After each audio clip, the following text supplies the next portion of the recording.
Salut à toutes et à tous, c'est Anto et bienvenue dans cette toute nouvelle vidéo. Cette vidéo va vous montrer comment trouver la bonne tonalité de vos samples très vite, et même si tu n'y connais rien dans les pitchs, dans les formants, etc., tu trouveras tout de suite la bonne solution. Allez, je te retrouve tout de suite dans l'ordinateur. Alors pour ça, il te faut le logiciel Loopcloud. J'avais fait une petite vidéo tutoriel, je vais te montrer comment, après avoir importé tes packs de samples, il va te passer tout à la loupe et te trouver la tonalité de chacun de tes samples. D'ailleurs, en cliquant sur mon lien d'affilié, vous aurez 50% qui sera offert sur tout le mois de décembre 2019. Ton abonnement de 1 an sera à 50 € à la place de l'avoir à peu près 120 €. Tu vas sur Loopcloud, tu cliques sur Add Sample. Tu vas rechercher dans ton ordinateur les endroits dans lesquels tu stockes tous tes samples. Moi, par exemple, je les ai stockés ici, et par exemple, mes samples 2019, ok. Je l'ai déjà fait, donc comme je l'ai déjà fait, il ne veut pas me les réimporter. Ce sont mes derniers samples que j'ai importés, donc j'ai le petit bouton News qui s'affiche juste ici.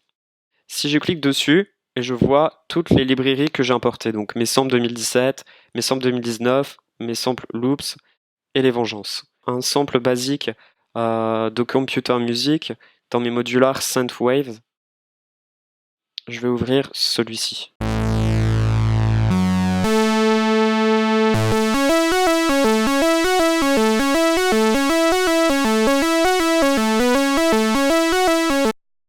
Ce sample est joué en A major, donc vous l'avez juste à côté, vous avez la clé qui est affichée.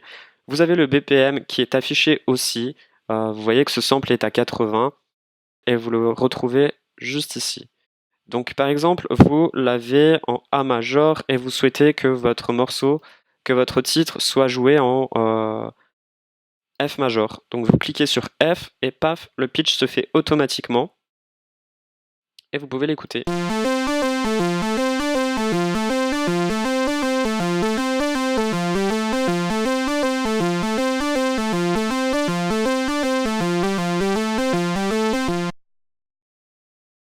Si par exemple vous le voulez en C, vous cliquez sur C et il vous trouvera automatiquement la bonne clé.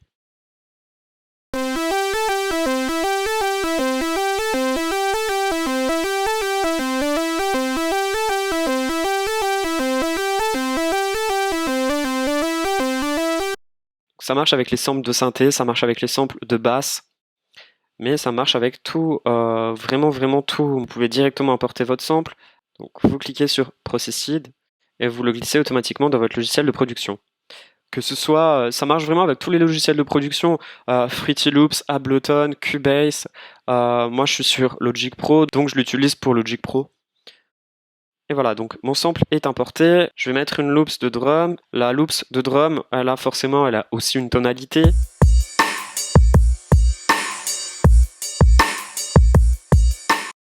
Et je veux qu'elle soit jouée dans la tonalité du C, donc dans la tonalité du Do.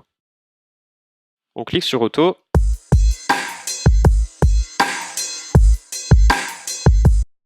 Et là, on l'entend. En fait, le pitch a été descendu de 2, pas 2 octaves, de demi-ton. On le prend, on le télécharge, on le glisse.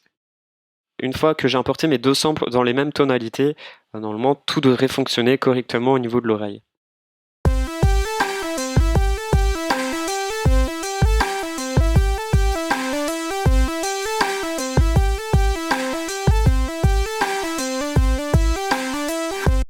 Tout est dans la même tonalité, tout est hyper facile à faire. Si par exemple, donc là je l'ai mis en C, si par exemple je veux réimporter ces deux mêmes sons, mais modifier, les transposer et les placer en... je le mettrai en F. Tiens.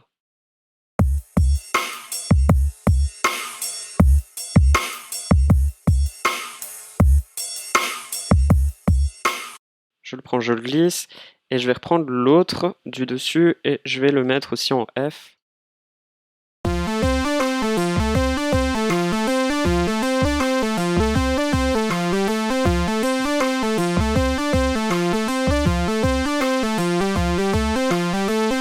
Vous l'avez joué en Fa major et vous pouvez les muter et réécouter comment ils sont lorsqu'ils sont en C.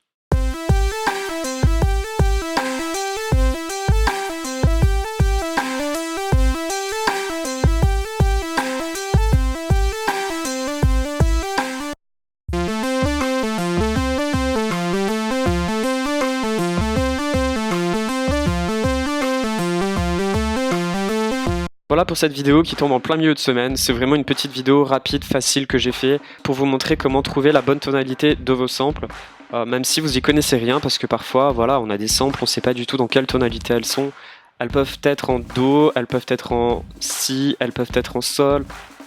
Mais parfois, quand on n'est pas du tout musicien, on n'y connaît rien.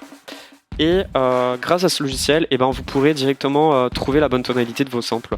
Même si la tonalité de vos samples parfois est écrite dans la petite inscription de votre sample. Mais voilà, en fait, il faut toujours accorder ces drums. C'est tout pour cette vidéo, je vous retrouve ce week-end pour une prochaine vidéo. C'était Anto, à bientôt!